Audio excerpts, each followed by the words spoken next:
Hi everyone, it's Nits and welcome to my very first video on this channel. I am so super excited. As you all might know, there will be a new video game called Hogwarts Legacy soon, I guess in February.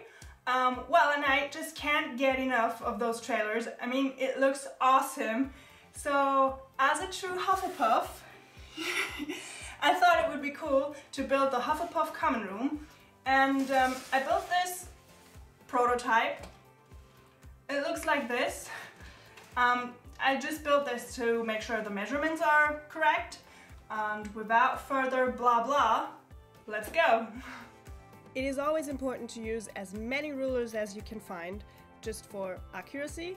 No, honestly, I'm just really bad at measuring things out. It just never works.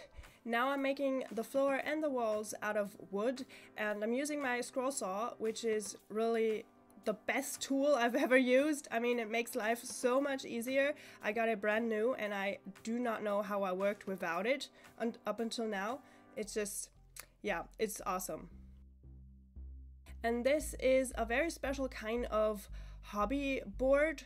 I'm not sure what it's called. I got it from a hobby store, and the cool thing about it is that you can bend it when it's warm, just like so. So I made a mini half tower thingy, and yeah, I'm not sure what kind of material this is. And now I'm putting everything together just like a giant puzzle. That was really fun.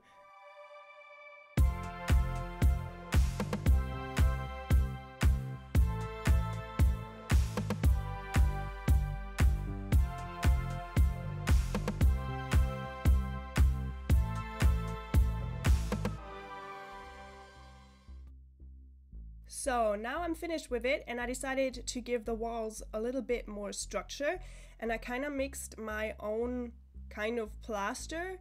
I used a lot of glue, a bit of water and acrylic paint, and mixed it all together with a little bit of sand to give it some structure, and that really worked pretty well.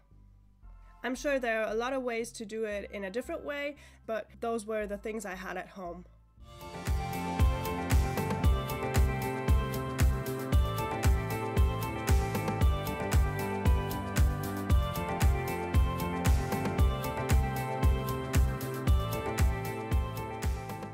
I'm done with plastering the walls, and while this is drying, I thought I'd start with the floor.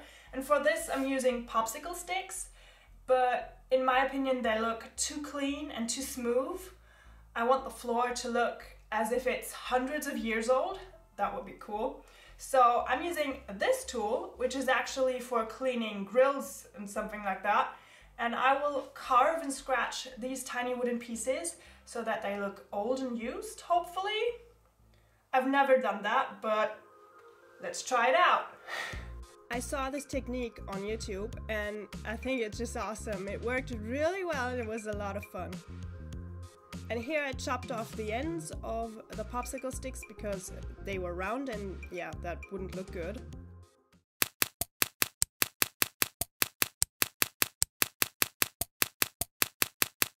I admit it, editing this was so much fun.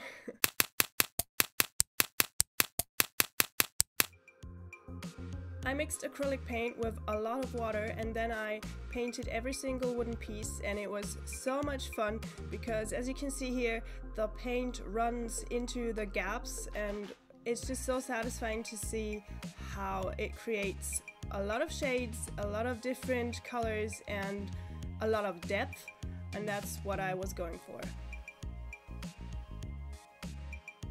And now we will room the floor because I took a dry brush and a little bit of acrylic paint in a dark brown shade, and yeah, I wanted the floor to look a little bit more dirty and a little bit more used and old. The walls were too plain for my taste, so I made this. And I'm painting this in a dark brown shade, but yeah, I thought Georgie would help me. You can see him in the background. He's my turtle and living his best life, but he just didn't want to help, and I think that's not okay.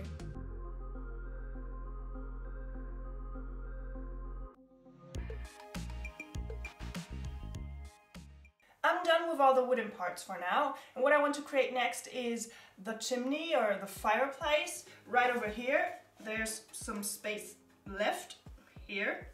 And also the window frames, they're also going to be out of XPS Foam, but the windows will be out of shrink plastic.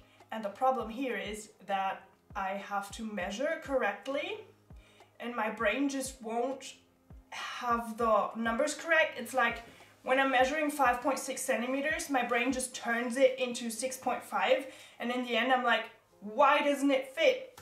So, Georgie, can you help me? No. Okay, thanks. Well, let's just hope for the best, and let's go. And as you can see, I am giving my best to make a very complicated drawing of a fireplace. Yeah. And here I'm using my foam cutter, and it is also one of the best tools I've ever used. It is so much fun. Yeah, this thing has a wire and it gets hot, and then you can just cut foam very easily. It is so cool. And now I have to build everything together. I just used a bit of glue and then... Ow! Ouch! Oh, come on. It's not that bad. Ow! I poked some needles in it just to make sure that everything is secured well and doesn't slip away or something.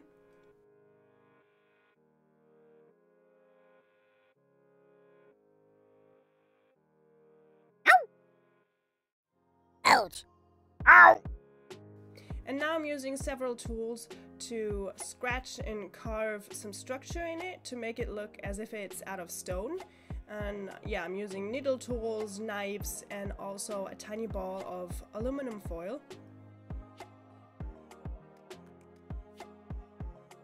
I primed everything off camera and then I painted it in a nice gray color. You can see the window frames in the background. They're basically made with the same techniques. To make the gaps stand more out, I used a wash, which means that I used acrylic paint and watered it down with a lot of water, and then I went over the whole piece with a brush and I used a lot of this paint, and as you can see, the gaps are filling and it looks really nice. I also use the dry brushing technique, which means that I take a dry brush and a little bit of paint and then I highlight a lot of things. And now we can assemble everything. And the fireplace fit. I had to squeeze it in a bit, but it did fit.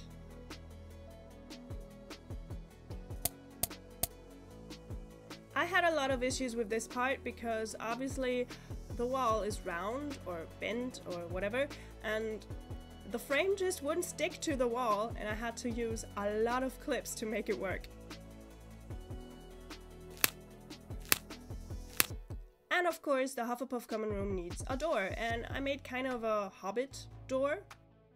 Now it's time to use the shrink plastic for the glass of the windows, and I'm making a quick sketch of a badger, and then I just drew it onto the shrink plastic. I used colored pencils, but I guess you can use almost every medium.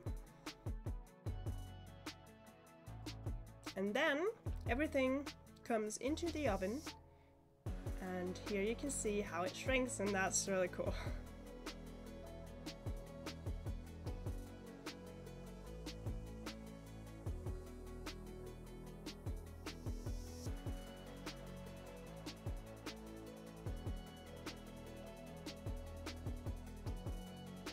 Yay! Finally done with the window. Oh, I had to make so many attempts to make it work. Like, the first one was too big, the second one just broke in half, the third one was like really dirty and smudgy, I don't know why. I don't know what happened. The fourth one didn't shrink properly, it was like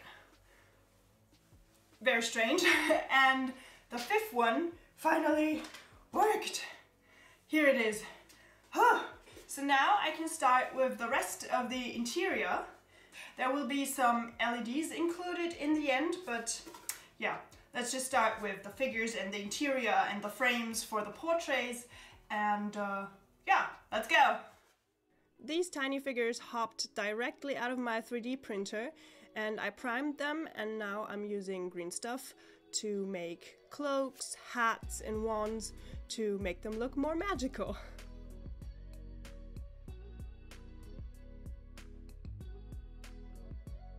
Here's the complete Hufflepuff gang, and now I'm painting them, and this really took days. I totally underestimated how long it takes to paint these minifigures. I used Vallejo colors, which are really nice, and most of the colors are really opaque, so I only had to use one layer. And I didn't only paint the figures, I also painted owls, cups, dishes, bookshelves, and a lot of other things that you will get to see later. And then I decided to make a sofa all by myself, and what I did here was I used XPS foam, a lot of glue, and some leftover fabrics, and I just wrapped the fabric around the XPS foam in several different ways, but I do not have the perfect technique for this. I had several attempts and I just used the ones that looked the best.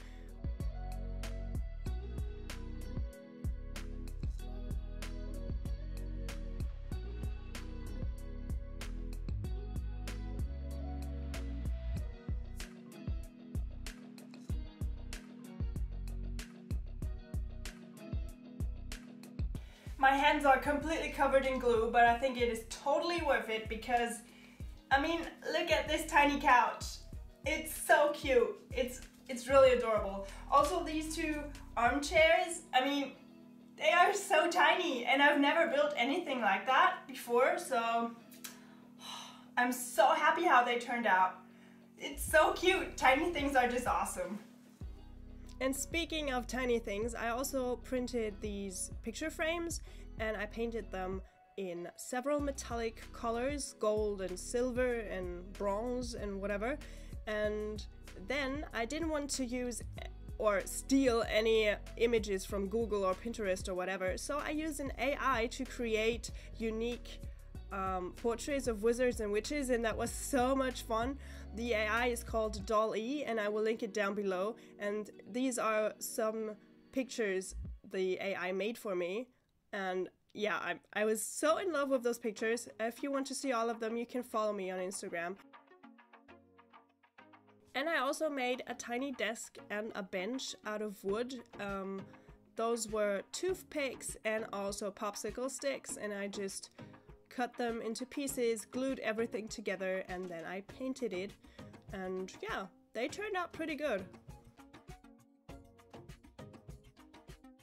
I thought I was almost finished with the project, but then I remembered that I had to make the outside of the diorama as well, because otherwise it would really look strange. So I had to make bricks, a lot of bricks out of XPS foam, and I had to glue every single piece to the walls. And I did really not enjoy this part of the process because it was really boring. Of course, I listened to podcasts during this process, but yeah, I did not enjoy it. But nevertheless, I really like the result, and it just makes the whole thing complete.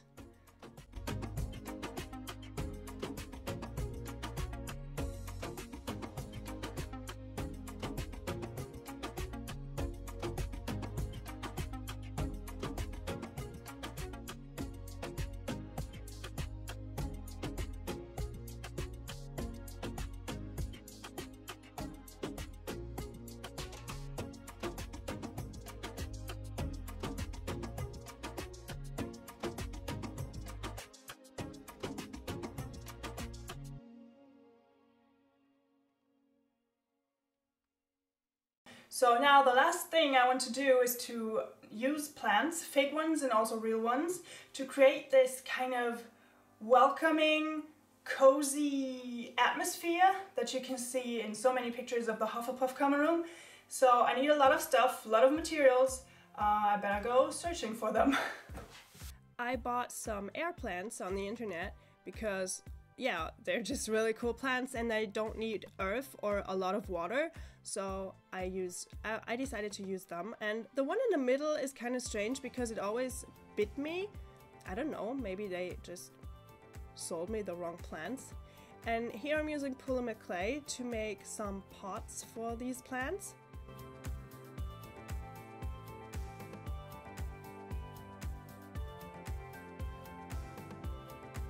And here's a lot more stuff that I found that I will possibly use.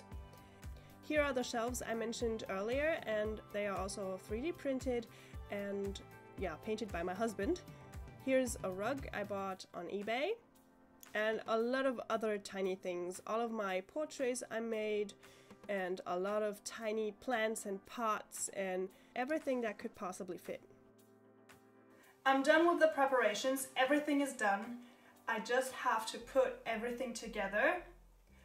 This is so exciting, really. I'm so nervous. Let's go.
I can't stop staring at this diorama.